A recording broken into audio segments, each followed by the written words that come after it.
Couturière, couturier, bonjour à tous, bienvenue dans cette nouvelle vidéo. Aujourd'hui, c'est un tuto que je vous propose.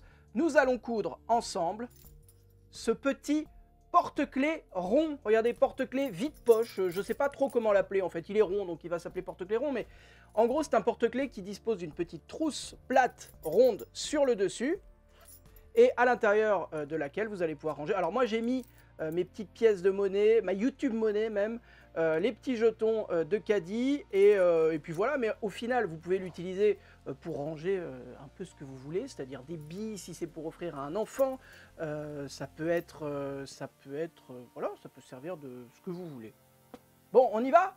Allez, c'est parti. La première étape de ce tuto va être de télécharger le patron PDF. Il est gratuit et il y a deux manières de l'obtenir. La première, c'est en allant sur mon blog Couture Enfant et le lien direct est juste en dessous dans la description. Et sur la page du porte-clés, vous allez pouvoir télécharger le patron. Il y a une petite phrase genre cliquez ici pour télécharger le patron. Vous cliquez, vous rentrez votre email et vous allez le recevoir directement dans votre boîte mail. La seconde façon d'obtenir le patron, c'est en étant sur le groupe Facebook de Couture Enfant. Pareil, le lien direct est juste en dessous dans la description. À partir du moment où vous êtes sur le groupe, vous allez pouvoir télécharger tous les patrons PDF que je propose gratuitement. C'est aussi simple que ça. Et lorsque vous avez téléchargé le patron, il va falloir l'imprimer et l'imprimer à la bonne taille, c'est important. Pour cela, sur votre logiciel d'impression, vous allez devoir cocher la mention taille réelle ou échelle 100%. Il n'y a qu'une seule page à imprimer et si vous avez un doute concernant le respect de l'échelle d'impression, vous allez trouver sur la feuille un carré de vérification qui doit faire 5 cm de côté. Et si effectivement ce carré est à la bonne taille, vous pouvez découper les deux pièces du patron. Il n'y a pas besoin de rajouter les marges de couture lors de la découpe des pièces, puisqu'elles sont déjà incluses. On se retrouve donc avec la pièce porte-clés et la pièce languette. Voyons maintenant le matériel dont nous allons avoir besoin pour ce tuto. On va utiliser deux tissus différents. Voilà, si vous voulez utiliser qu'un seul type de tissu, vous pouvez également. Moi, j'ai utilisé deux types de tissus.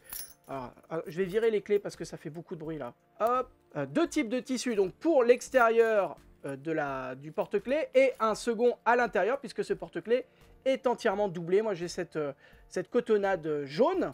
Pour l'extérieur, je vais utiliser ce tissu que j'ai trouvé en mercerie, c'est un wax. Et pour la doublure intérieure, je vais utiliser cette cotonnade unie jaune. Pour refermer le porte-monnaie, on va utiliser une fermeture à glissière. Celle-ci fait 10 cm pile poil. Et enfin, pour accrocher le porte-clés où vous voulez. Alors, ah oui d'ailleurs, j'ai pas parlé de ça, mais moi j'y accroche mes clés comme ceci. Hop là, c'est tout bête, c'est tout simple. Mais imaginons que vous ayez un métier qui vous oblige à avoir toujours la main, quelque chose à portée de la main, quelque chose pas trop grand du coup parce qu'il faut que ça rentre là-dedans. Mais en gros, qu'est-ce qui vous empêche, hop là, d'utiliser comme ceci le truc et de vous balader? Bon, c'est un style, vous pourriez également l'attacher un peu plus derrière, c'est peut-être pas mal là. Attendez, j'essaye des trucs, je suis désolé. Hop là, vous allez pouvoir vous servir de ce que vous voulez. Je propose, vous n'êtes pas obligé de suivre tout ce que je dis non plus.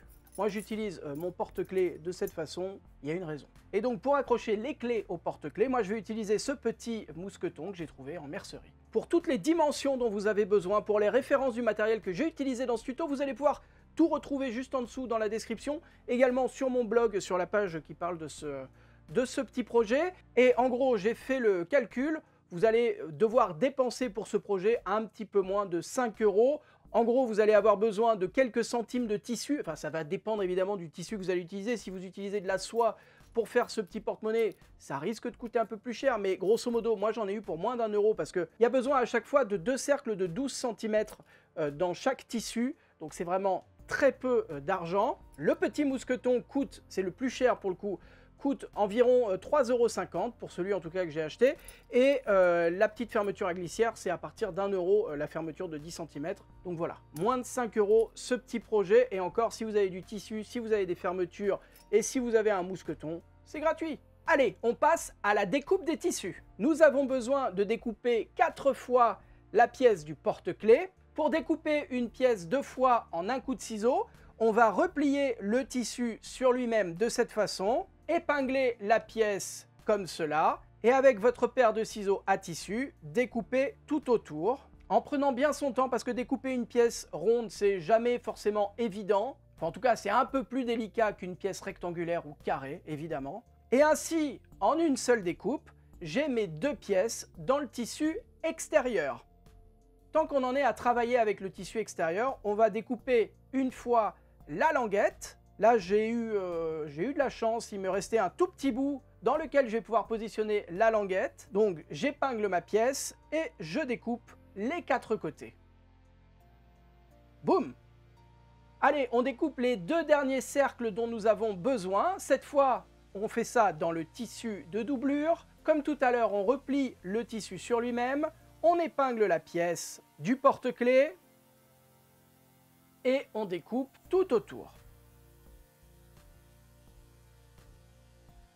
Vous l'avez peut-être remarqué, ce côté de la trousse est circulaire, il n'y a pas de souci. Par contre, celui-ci ne l'est plus, c'est-à-dire que c'est 2 demi-cercles de chaque côté de la fermeture à glissière. Et ces 2 demi-cercles, on va les prendre à partir d'un des 2 cercles que nous avons découpés dans chacun des tissus. On vient replier l'un des cercles sur lui-même comme ceci. On aligne bien les bords. On donne un coup de fer à repasser pour marquer le pli. On fait évidemment la même chose avec le cercle de tissu extérieur. Et avec sa paire de ciseaux à tissu, on vient découper directement sur le pli que nous avons marqué.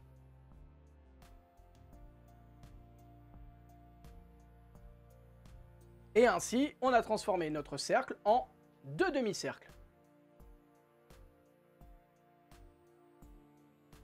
On passe à la couture de la fermeture à glissière. Alors d'ailleurs, si vous n'avez jamais cousu de fermeture à glissière de votre vie, je vous conseille de regarder cette petite vidéo que j'avais tournée il y a quelques années pour vous expliquer justement point par point comment procéder. C'est pas très compliqué, hein, honnêtement, mais c'est quand même un petit coup de main à prendre, comment on utilise le pied à fermeture à glissière, etc. Bref, allez voir cette vidéo, et puis si les fermetures à glissière, c'est un détail pour vous, on continue. On va positionner la fermeture à glissière endroit face à vous, et par-dessus, endroit contre endroit, on vient positionner l'un des demi-cercles du tissu extérieur. On vient poser une petite épingle ou une pince comme moi, on retourne l'ensemble, et cette fois-ci, on vient poser endroit contre endroit l'un des demi-cercles de la doublure. On épingle tout le long, et à la machine, on va piquer juste ici. Pour coudre une fermeture à glissière, on utilise le pied spécial à fermeture à glissière de sa machine à coudre. Il ressemble à ça. Et on va piquer au plus près des dents du zip avec le point droit. Et on va débuter notre couture par un point d'arrêt. Un point d'arrêt, c'est simplement une marche arrière suivie d'une marche avant à la machine à coudre. Et le fait de piquer les points l'un sur l'autre comme ceci bloque complètement les petits fils de couture et évite qu'ils ne se défassent avec le temps, et on va faire des points d'arrêt au début et à la fin de chaque couture de ce tuto. À un moment donné, vous allez vous retrouver gêné par le curseur de la fermeture à glissière. On laisse l'aiguille plantée dans le tissu, on relève le pied presseur et on va faire passer le curseur à l'arrière de la couture, là où on a déjà cousu finalement. Si jamais ça bloque un petit peu comme c'est mon cas, vous pouvez relever un tout petit peu l'aiguille pour pouvoir remonter un peu plus le pied presseur.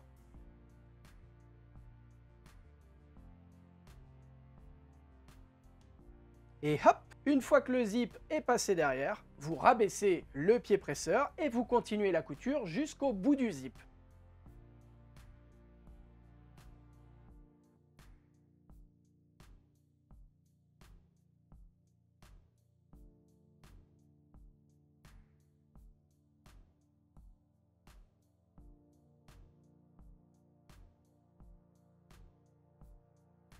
On coupe les petits fils de couture qui dépassent. On vient positionner les 2 parties que nous avons cousues ensemble, envers contre envers, comme cela. Et on vient maintenant coudre les 2 autres demi-cercles sur la fermeture à glissière. Donc rebelote, on positionne le demi-cercle de tissu extérieur endroit contre endroit. On met une petite épingle ou une petite pince pour maintenir. On retourne l'ensemble et on vient positionner le demi-cercle de doublure, toujours endroit contre endroit. Et cette fois-ci, à la machine à coudre, on va piquer de l'autre côté, juste là. On est toujours au point droit avec le pied à fermeture à glissière, au plus près des dents du zip. On débute et on termine la couture par un point d'arrêt. Et on coupe tous les petits fils de couture qui dépassent. Nous allons maintenant positionner les deux demi-cercles de chaque côté de la fermeture à glissière envers contre envers. On vient mettre une petite épingle ou une pince pour maintenir les demi-cercles ensemble bien face à face. Et nous allons surpiquer tout le long ici et en face ici. À la machine à coudre, on est toujours avec le pied à fermeture à glissière au point droit. On va surpiquer tout le long de la fermeture de cette façon. On débute la couture par un point d'arrêt. À nouveau, si vous êtes gêné par le curseur, eh bien, vous procédez exactement de la même façon. Et lorsqu'on arrive au bout, on termine la couture par un point d'arrêt. On procède exactement de la même façon de l'autre côté. On coupe tous les petits fils de couture qui dépassent. Et on va maintenant s'occuper de la petite languette. Vous positionnez la pièce envers face à vous. Et on va replier les grands côtés sur 1 cm de cette façon. On vient donner un coup de fer à repasser pour marquer le pli. On fait la même chose de l'autre côté. À nouveau, un coup de fer pour marquer le pli.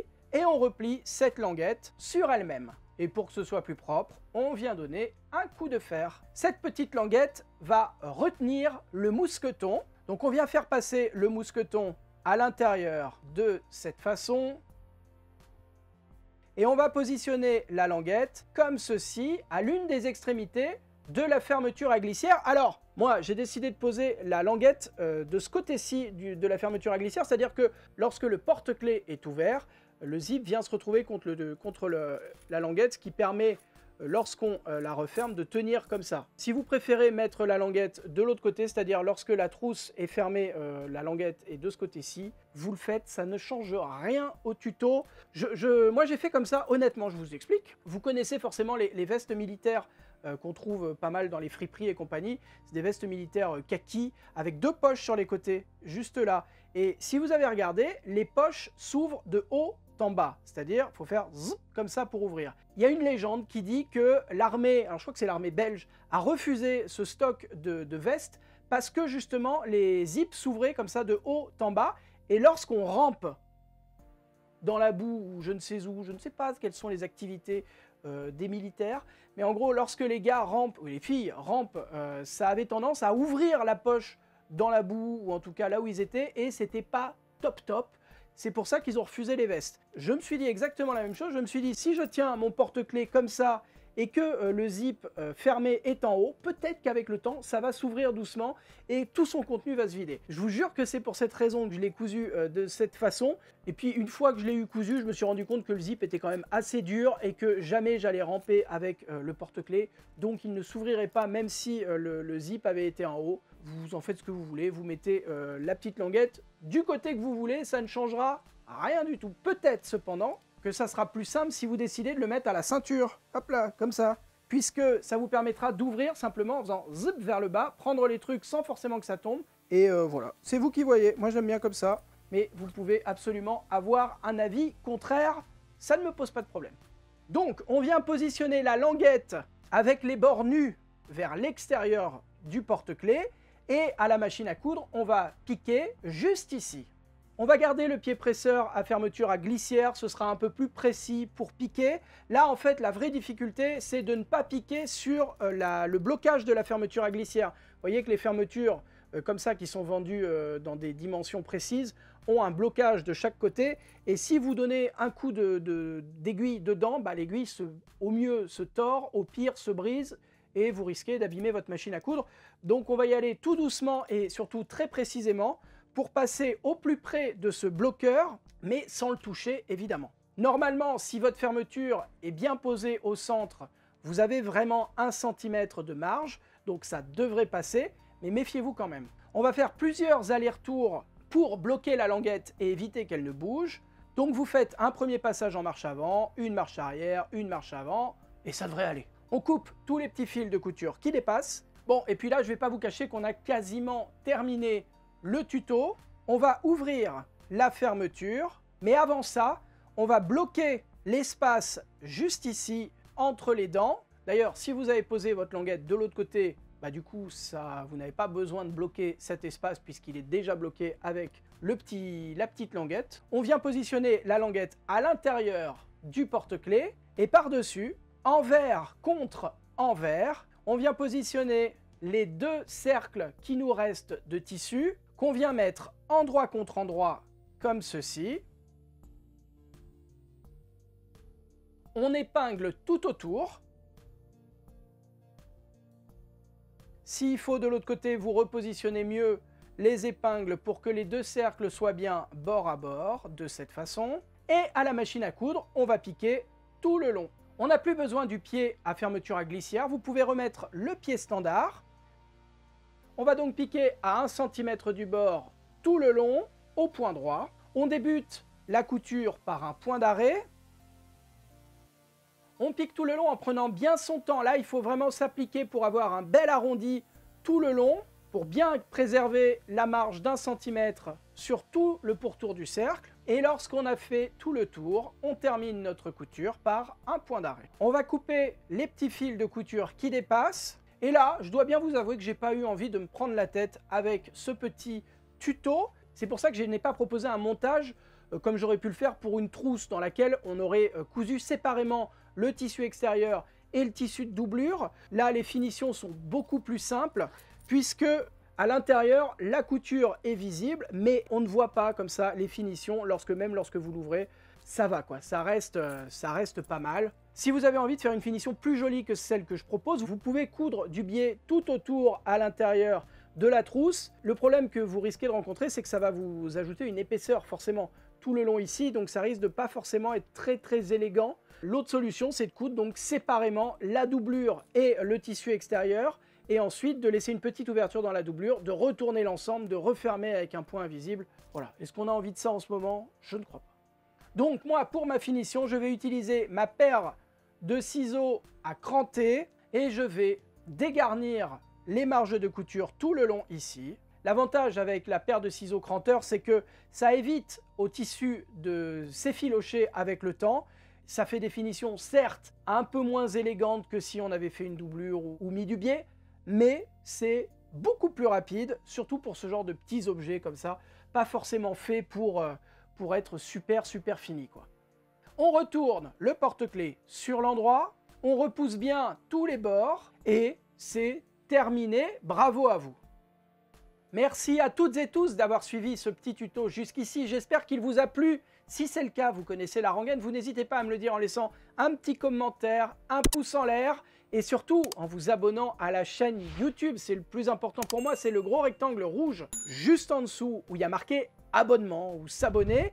Il suffit de cliquer, c'est gratuit. Vous pouvez également soutenir mon travail, me permettre de gagner un petit peu d'argent pour pouvoir payer notamment un monteur ou une monteuse, également des personnes qui vont m'aider à préparer ces tutos, à les mettre en ligne, etc. Bref, j'en ai pas besoin pour continuer à faire ce que je fais, mais c'est un petit plus qui me permet de faire les choses dans de meilleures conditions et essayer de proposer de plus en plus de tutos et de vidéos autour de la couture. Voilà. Moi, je vous dis à vendredi pour une nouvelle vidéo. D'ici là, prenez soin de vous, bonne couture, bye bye.